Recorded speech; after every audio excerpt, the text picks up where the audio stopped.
मैं Mukesh Rakheja Hartron skill centre तो शाम के यूट्यूब चैनल पर आपका स्वागत करता हूं। हार्ट्रॉन स्किल सेंटर आपको प्रोवाइड करता है काफ़ी सारे diploma courses, one year diploma courses जैसे HDCS, DCA, PGDCA, CCOA। अधिक जानकारी के लिए आपको स्क्रीन के ऊपर नंबर दिए गए हैं, वहां पर आप कॉन्टैक्ट कर सकते हैं। आज का हमारा टॉपिक जो है वो है जावास्क्रिप्ट के अंदर ऑपरेटर्स क्या होते हैं।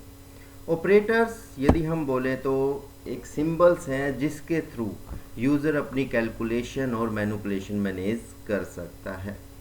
जो हमारे मेन ऑपरेटर्स आते हैं वो आते हैं हमारे सबसे पहले assignment operator.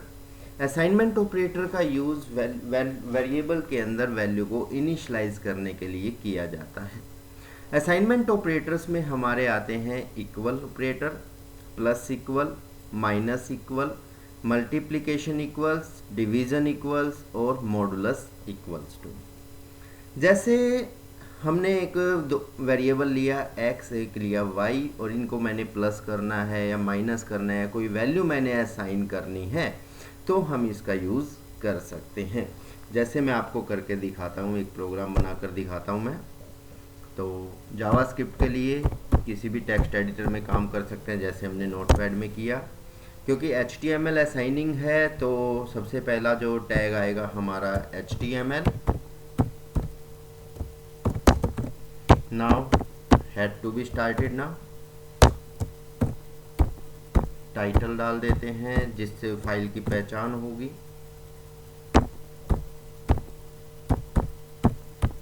Working on operator.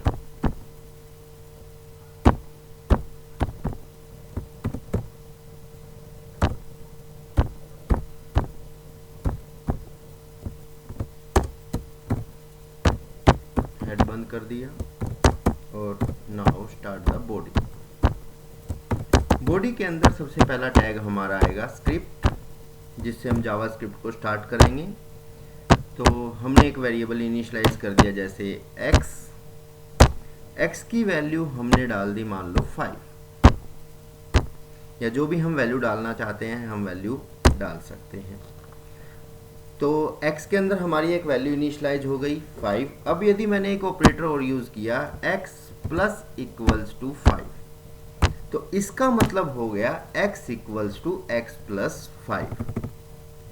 तो अब x की वैल्यू क्या हो गई, लास्ट टाइम वैल्यू थी 5 और प्लस हो गया इसमें, तो अब x की वैल्यू हो गई 10। यदि मैं इस वैल्यू को प्रिंट करता हूँ, प्रिंट करने के लिए हम अलर्ट का भी यूज़ कर सकते हैं जैसा लास्ट वीडियो में आपने देखा था, या हम document.writeln का भी यूज़ कर सकते हैं। अब मैंने प्रिंट किया मान लो x, तो x हमें वैल्यू शो करेगा 10, क्योंकि 5 पहले था और 5 उसके अंदर हमने और प्लस कर दिया। Now close the script.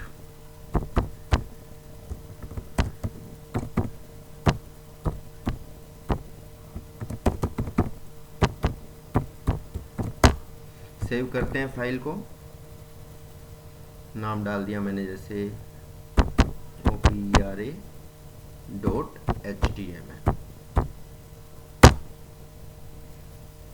और इसका जो रिजल्ट शो होगा आपको आपके इंटरनेट एक्सप्लोरर के ऊपर। एक्सप्लोरर खोल लिया,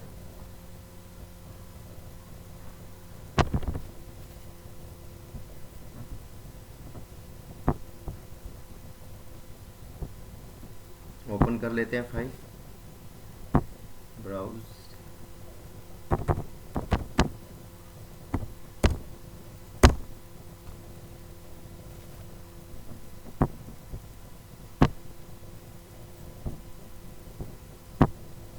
तो आपने देखा कि आपका जो रिजल्ट आया है वो आया है 10। इसी टाइप से माइनस करना है, या आपको मल्टीप्लिकेशन भी इक्वल भी लगाना है, डिवीज़न इक्वल करना है या मॉडुलस इक्वल करना है, तो वो हम इसके अंदर इजीली यूज़ कर सकते हैं। दूसरे ऑपरेटर आते हैं हमारे अर्थमेटिक ऑपरेटर। नाम से ही पता लगता है वैल्यू, कोई भी अपने को कैलकुलेशन करनी है मैथ से रिलेटेड, जैसे प्लस करना है, माइनस करना है, मल्टीप्लिकेशन करना है, डिवीज़न करना है, तो वो भी हम इसके थ्रू कर सकते हैं। जैसे आप यहाँ पर ट्राई कर सकते हैं, एक प्रोग्राम भी दिया हुआ है वेरिएबल ले लिया मैंने, दो वेरिएबल लिए, एक एक्स वाई। एक्स के अंदर वैल्यू इनिशियल की मैंने 5, वाई के अंदर 7, और एक वेरिएबल लिया मैंने जेड, जिसके अंदर डाल दिया एक्स प्लस वाई। तो जब आपका रिजल्ट है, अब जब आप जेड को प्रिंट करेंगे तो आपका रिजल्ट आएगा 12। इसी वे में हमारे कुछ और ऑपरेटर्स आते हैं, जैसे रिलेशनल ऑपरेटर। लाइक कंपैरिजन के लिए हम रिलेशनल ऑपरेटर का यूज़ कर सकते हैं, और जब भी आप किसी वैल्यू को कंपेयर करेंगे तो आपका रिजल्ट आएगा ट्रू और फॉल्स की फॉर्म में। या तो रिजल्ट आपका ट्रू की फॉर्म में रहेगा या फिर फॉल्स की फॉर्म में। तो इसमें आते हैं हमारे पास greater than, less than, equal to, greater than equal to, less than equal to और नॉट इक्वल टू। इसी वे में अगले आते हैं logical operators. Double ampersand and के लिए, एंड का बिहेवियर आपके दो कंडीशंस या उससे ज़्यादा कंडीशंस के लिए यूज़ किया जाता है, लेकिन जो रिजल्ट्स मिलेगा वो एक ही मिलेगा, या तो वो कंडीशन ट्रू की फॉर्म में होगा या फिर फॉल्स की फॉर्म में। यदि सभी की सभी कंडीशन ट्रू हो जाती हैं तो रिजल्ट ट्रू मिलेगा, और यदि एक भी कंडीशन इसमें फॉल्स हो जाती है तो रिजल्ट आपका फॉल्स हो जाएगा। इसी वे में अगला ऑपरेटर आता है हमारा और के लिए हम यूज़ करते हैं डबल पाइप सिंबल। दो बार पाइप लगाएंगे हम, और का बिहेवियर भी आपके दो कंडीशंस के लिए यूज़ किया जाता है, या उससे ज़्यादा भी हो सकती हैं, लेकिन इसमें जो रिज़ल्ट होगा वो भी एक ही मिलेगा, या तो ट्रू या फॉल्स। जो और ऑपरेटर है वो आपका रिज़ल्ट फॉल्स देगा, कब? जब सभी कंडीशन फॉल्स होंगी। यदि एक भी कंडीशन ट्रू हो गई तो रिजल्ट इसमें ट्रू ही हो जाएगा। और तीसरा आता है नॉट ऑपरेटर्स। एक ही कंडीशंस के लिए यूज किया जाएगा, और जो रिजल्ट आएगा वो आपका ऑपोजिट।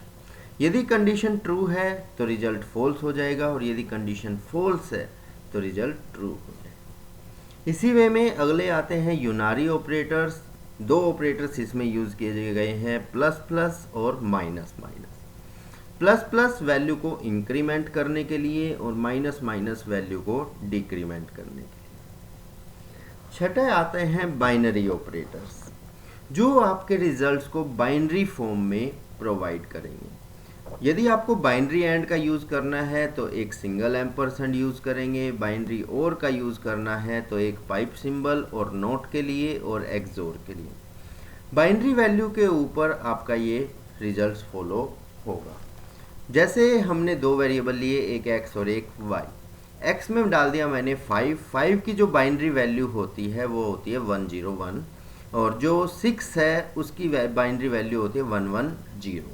तो रिजल्ट आएगा हमारे पास 100 यानी 4। क्यों? क्योंकि यदि 0 और 0 हो जाएंगे तो रिजल्ट 0, 0 और 1 भी 0, और 1 और 1 यदि होता है तो आएगा 1।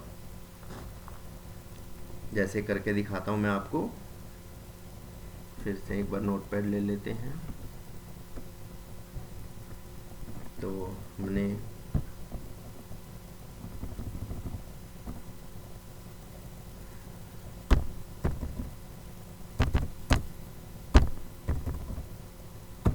एक्स, वाई और जेड तीन ले लिया।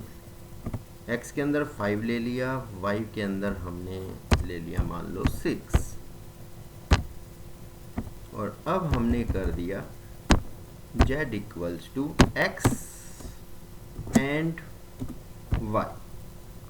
तो 5 की जो बाइनरी वैल्यू होती है वो 101, और 6 की वैल्यू होती है 110। और यदि हम रिजल्ट्स देखते हैं z के अंदर, सेव करते हैं,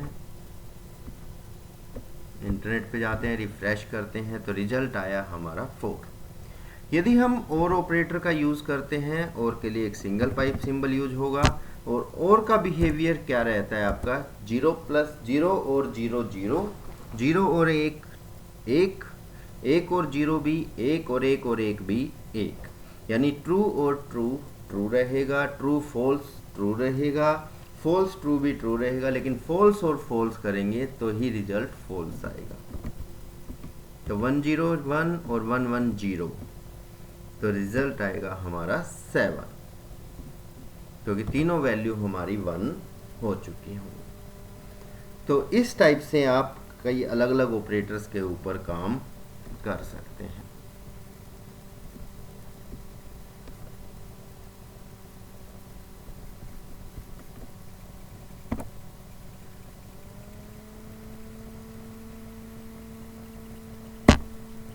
अगला टॉपिक आता है हमारा स्ट्रक्चर्ड प्रोग्रामिंग। स्ट्रक्चर्ड प्रोग्रामिंग के अंदर हमारा रहता है 3 कंसेप्ट रहते हैं, सीक्वेंस, सिलेक्शन और रिपीटेशन।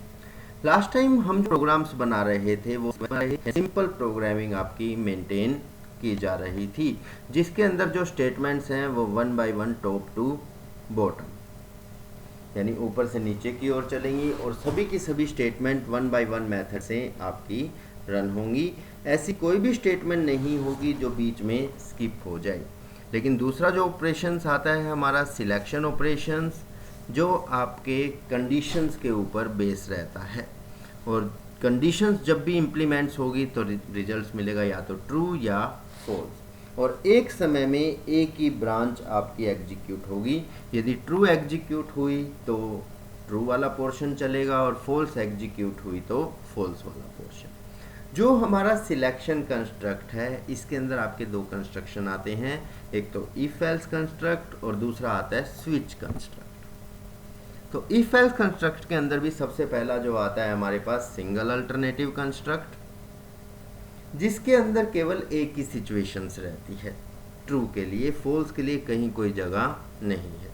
इसका जो सिंटैक्स रहता है आप देख सकते हैं स्क्रीन के ऊपर, if bracket start conditions implement हो जाती है, यदि 2 या उससे ज़्यादा स्टेटमेंट्स हैं तो ब्लॉक स्टार्ट हो जाएगा और 2 स्टेटमेंट 3 स्टेटमेंट जितनी भी आपने उसके अकॉर्डिंग डालनी है आप डाल सकते हैं।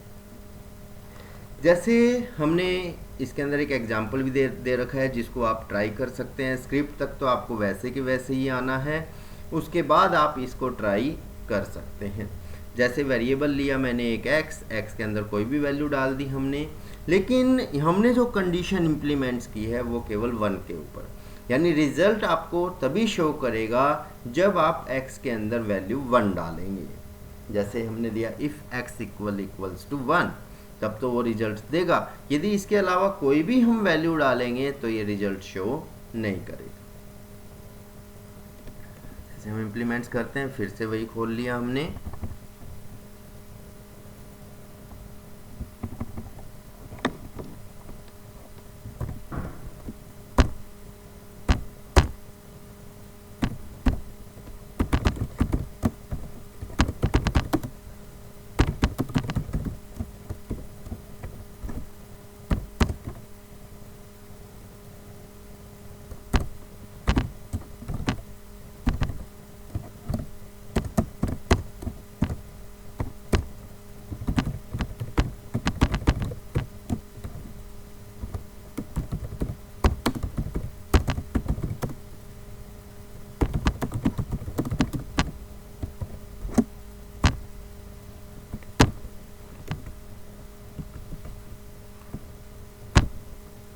वैल्यू 1 डालते हैं तब तो रिजल्ट मिल जाएगा आपको।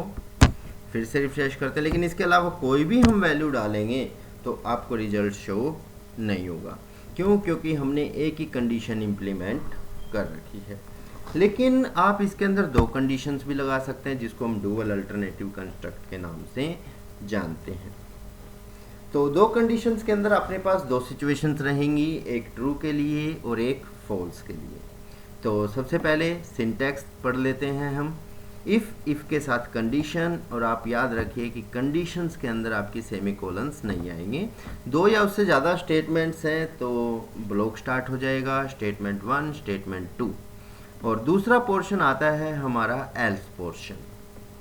एल्स के अंदर यदि ये कंडीशन आपकी फॉल्स हो जाती है तो आपका बाय डिफ़ॉल्ट एल्स पर ही जाएगा, और एल्स के अंदर जो भी आपने स्टेटमेंट देनी है आप वो स्टेटमेंट दे सकते हैं।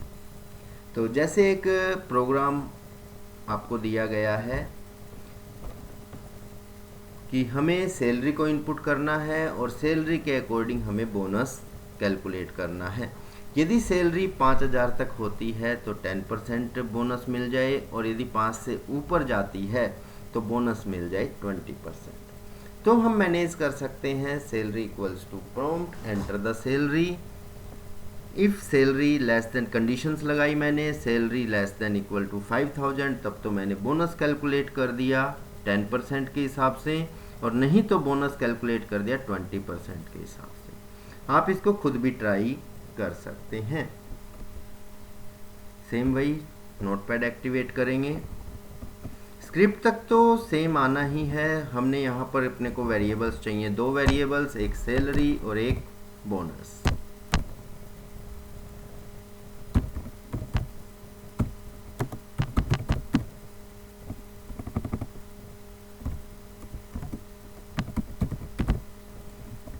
मैसेज ऐसे होने चाहिए कि यूज़र्स को समझ में आना चाहिए। इम्प्लीमेंट्स किया। कंडीशंस थी हमारी, यदि salary less than equal to 5000, then calculate the bonus, 10 multiply का निशान, salary divide by 100।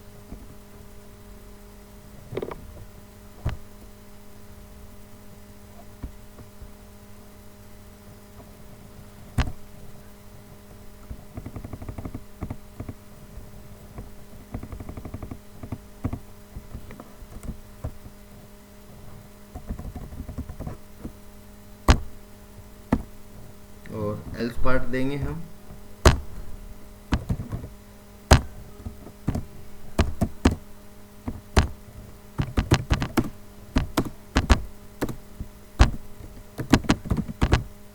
Divide by 100, और लास्ट में हम प्रिंट कर देंगे एक बोनस को।